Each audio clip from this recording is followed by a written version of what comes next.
تشریف لے کے گئے روس، نئے نئے صدر منتخب ہوئے تھے، اور وہاں انہوں نے ایک جو روسی تھنک ٹینک ہے وہاں پہ اپنی جب انہوں نے تقریر کی تو اس تقریر کے اندر انہوں نے کمیونٹی آف شیئرڈ فیوچر کا ایک کانسیپٹ دیا، جو کہ ایک فلسفی کے طور پہ انہوں نے دیا، جس میں انہوں نے بتایا کہ دنیا جو ہے اب آنے والے ماہ سال میں کسی قسم کی جنگ یا کسی قسم کی مہم جوئی کا شکار نہیں ہونی چاہیے، اور ایک ون ون سچویشن کا انہوں نے آئیڈیا دیا۔ پھر ہم نے دیکھا کہ اس کانسیپٹ کے اوپر جب زیادہ ایلیبوریشن ہوئی تو اس کے بعد ہی 2013 کے اندر ہی تقریباً یہ BRI کی بنیاد رکھی گئی۔ اس کا نام پہلے ون بیلٹ ون روڈ تھا، پھر اس کا نام تبدیل کر کے BRI کر دیا گیا، بیلٹ اینڈ روڈ انیشیٹو کے نام سے جس کو ہم جانتے ہیں۔ یہ بیسیکلی انیشلی 6 کوریڈورز تھے جو کہ روڈ اور ریل کوریڈورز تھے، بعد میں اس کے اندر بہت سارے میریٹائم کوریڈور شامل ہو گئے اور اس کے اندر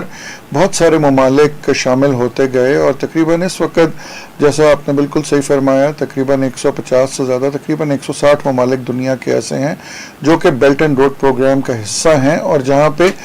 بیلٹ اینڈ روڈ پروگرام کا جو پہلا فیز ہے وہ ختم ہونے والا ہے انفراسٹرکچر ڈیولپمنٹ کے حوالے سے۔ یہاں پہ میں سامعین کو یہ ضروری بتانا سمجھتا ہوں کہ آپ لوگ انٹرنیشنل میڈیا میں، لوکل میڈیا میں، چینی میڈیا میں یہ ضرور سنتے ہوں گے کہ سی پیک جو ہے وہ ایک بڑا فلیگ شپ پروجیکٹ ہے اور چین اس کو بڑی اہمیت دیتا ہے۔ کیا اس کو چین اہمیت اس لیے دیتا ہے کہ چین ہمارا دوست ملک ہے، یا اس لیے اہمیت دیتا ہے کہ واقعی اس کی کوئی فلیگ شپ حیثیت ہے؟ تو یہاں پہ یہ بات کلیریفائی کرنا بڑا ضروری ہے کہ جو بیلٹ اینڈ روڈ کے 6 کوریڈورز ہیں ان میں سے صرف یہ ایک ایسا کوریڈور ہے جو صرف ایک ملک میں سے گزر رہا ہے۔ باقی اس کے بعد ایک اور جو چھوٹا کوریڈور ہے وہ بھی 3 ملکوں میں سے گزر رہا ہے، چائنا، منگولیا، رشیا میں سے گزر رہا ہے، لیکن یہ ایک بڑا یونیک قسم کا کوریڈور ہے جو کہ پاکستان سے شروع ہو کے پاکستان میں ہی ختم ہو جاتا ہے۔ اس لیے چین اس کو ہمیشہ فلیگ شپ پروجیکٹ کہتا ہے دنیا کے آگے، بیکاز جب آپ نے کوئی مثال قائم کرنی ہوتی ہے تو اس پورے سٹرکچر میں سے ایک کمپوننٹ کو سامنے رکھا جاتا ہے۔ اب کچھ کوریڈورز ایسے ہیں جو سینٹرل ایشیا میں سے گزر رہے ہیں، کچھ ایسٹ ایشیا میں سے ایک کوریڈور گزر رہا ہے، کسی کوریڈور میں 10 ممالک ہیں، کسی میں 20 ہیں، کسی میں 30 ہیں، بٹ یہ ایک بڑا یونیک کوریڈور ہے جو کہ بیسیکلی سینٹرل ایشیا کے جو لینڈ لاکڈ کنٹریز ہیں جہاں پہ